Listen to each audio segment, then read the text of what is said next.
আমাকে ক্ষমা করে দিও দাদু ভাই। আমি গড়পড়তার লোকদের মধ্যে পড়ে গেছি। আই এম সরি দাদু ভাই, আই এম সরি বাবা। পারলে ক্ষমা করে দিস।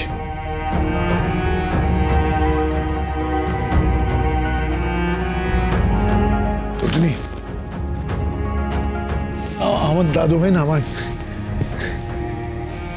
আমায় রাক্ষস দাদু ডাকে, আমার দুষ্ট দাদু ডাকে।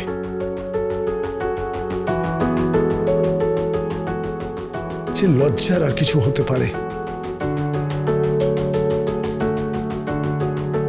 দাদু ভাই,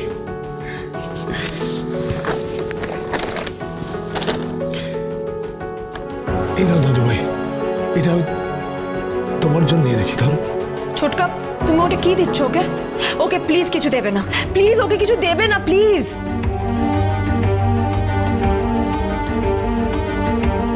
তুই ভয় পাস না রে, ভয় পাস না। যা যা এনেছি না কোনোটাই ব্র্যান্ডেড না রে, সত্যি বলছি ব্র্যান্ডেড না। আমি নিজেই ভিড়ের মধ্যে ওই তোদের ওই যে রিফিউজি মার্কেট আছে সেখানে গেছিলাম, দেখলাম কত মানুষ এখনো কেনাকাটা করছে, কত স্বাদ আহ্লাদ তাদের। আমি ব্র্যান্ডের কিচ্ছু কিনিনি রে। এই লাট্টুর জন্য যে শার্টটা কিনেছি না, মাত্র 500 টাকা দাম, মাত্র 500 টাকা। হ্যাঁ রে, কোনো ব্র্যান্ডেড কিচ্ছু কিনিনি। আর জানিস আমি আমার গাড়ি নিয়ে যাইনি ওখানে, গাড়ি নিয়ে যাইনি, আমি ক্যাব ধরে গেছি। তখনই আমি ক্যাব ধরে ওখানে গেছি। আর পিকোর জন্য এই দেখ, পিকোর জন্য এই যে জামা কিনেছি না, মাত্র 950 টাকা দাম। এরে মা, না বলিস না প্লিজ, আমি রিকোয়েস্ট করছি, ধর প্লিজ। হ্যাঁ, আর তোর জন্য আর জামার জন্য কিনেছি। এই দেখ তোর শাড়ি, মাত্র 1500 টাকা। আর বিশ্বাস কর আমি কোনো ব্র্যান্ডেড স্টোরে যাইনি, তোদের এই রিফিউজি মার্কেট থেকে কিনেছি। আর জামাইয়ের জন্য না একটা প্যান্ট শার্ট কিনেছি, মাত্র 1300 টাকা দাম। হ্যাঁ, এগুলো গ্রহণ কর প্লিজ। ছোটকা প্লিজ, আমি রিকোয়েস্ট করছি, ধর প্লিজ। ছোটকা, তুমি এসব কেন করছো? আর তুমি কেন গেছিলে ওই রেফিউজি মার্কেটে? কারণ জানিস টুটুনি, আমি জানি তুই আমাদের জায়গায় উঠতে পারবি না। এই যে এত টাকা পয়সা বৈভব একটা দূরত্ব থেকেই যাবে, তুই অত দূর যেতে পারবি না। তাই আমি নিচে নেমে এসেছি। আমি তোদের মতো হতে চাই রে, আমি আমার জীবনে সুখ চাই।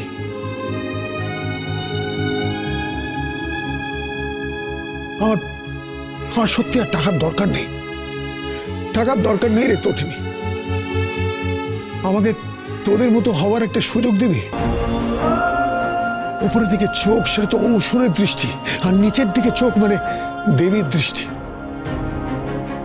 আমাকে একটা সুযোগ দিবি তোটিনি, সুখে বাঁচার জন্য একটা সুযোগ দিবি। যে সুখ তোদের বাড়ির আনাচে কানাচে রয়েছে, সে সুখ কিন্তু আমাদের বাড়িতে নেই। আমার জামাই জেলে, আমার মেয়ে কাঁদছে, আমার মেয়ে হুমকি দিচ্ছে, শাসাচ্ছে আমাকে। দয়া কর্ণ চ্যাটার্জি একটা খারাপ লোক, সে আমাকে হুমকি দিচ্ছে। আমি এসবের মধ্যে না জড়িয়ে পড়েছি। যে করে হোক আমি এখান থেকে বেরোতে চাই। আমার পরিবারটাকে না শুধরাতে চাইছি। তুই সাহায্য করবি আমাকে? তুই পারবি, তুই পারবি, তুই শুধরাতে পারবি।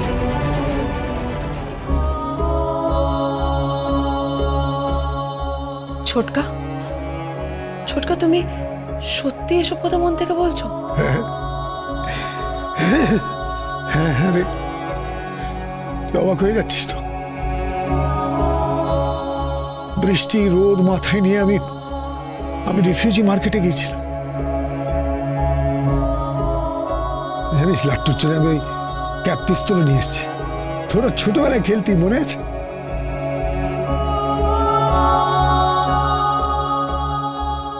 এই দেখ, এই দেখ দাদু ভাই, ছোটবেলা না আমরা ওই ক্যাপ পিস্তল দিয়ে খেলতাম, তোর জন্য এনেছি। তুমি তাহলে দুষ্টু দাদু নাও? না দাদু ভাই। তুমি রাক্ষস দাদু নাও? না। তাহলে তুমি ভালো দাদু? হ্যাঁ দাদু, আমি আমি ভালো দাদু।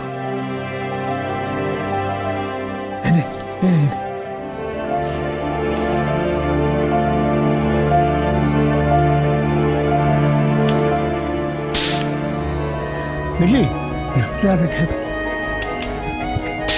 মাম্মি দেখো না, মাম্মি ভাই আমার মারছে, মাম্মি দেখো না। এই তো সুখ, এই তো জীবন। তোকে একটা কথা বলার ছিল।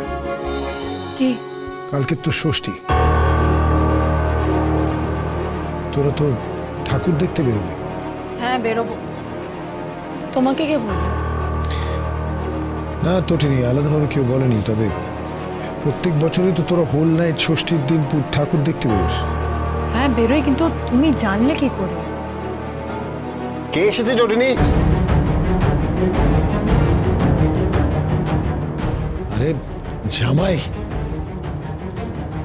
জামাই এসো এসো প্লিজ। বলছি আপনি? হ্যাঁ জামাই, এই পুজোর মধ্যে তোমাদের বাড়ি এলাম।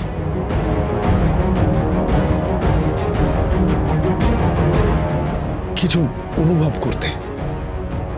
কি? শু জানো জামাই, ওই আমাদের মুখার্জি বাড়িতে বড় করে পুজো হবে, ঢাক বাজবে, অনেক ঢাকি আসবে, পুরোহিত মশাই আসবে, অনেক বড় করে পুজো হবে। কিন্তু সুখ শান্তি কোনোটাই কিন্তু অনুভব করতে পারবো না। ওখানে মা নেই,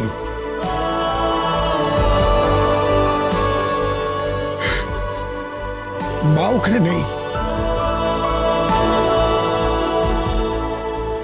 আবার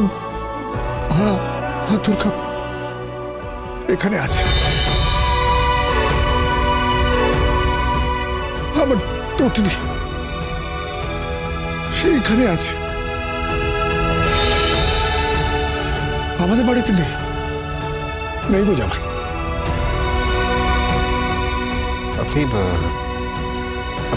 কি বলছেন? এই দেখো ছোটকা তোমার জন্য জামা প্যান্ট নিয়ে এসেছে, তাও আবার ওই রিফিউজি মার্কেট থেকে 1300 টাকায়। রিফিউজি মার্কেটে আপনি গেছিলেন? মানে ব্র্যান্ডেড দোকান ছেড়ে, শপিং মল ছেড়ে আপনি রিফিউজি মার্কেটে গেছিলেন? হ্যাঁ গো জামাই, আমি নিজে রিফিউজি মার্কেটে গেছিলাম। তোটিনিকে বলছিলাম আমি কোনো গাড়ি নিয়ে যাইনি, ক্যাব ধরে গেছি। আমি সুখ খুঁজতে বেরিয়েছি। আমার মেয়ে, আমার জামাই, কেউ সুখে নেই, কেউ সুখী নেই। তাই আমি সুখ খুঁজতে বেরিয়েছি। পরশুরাম।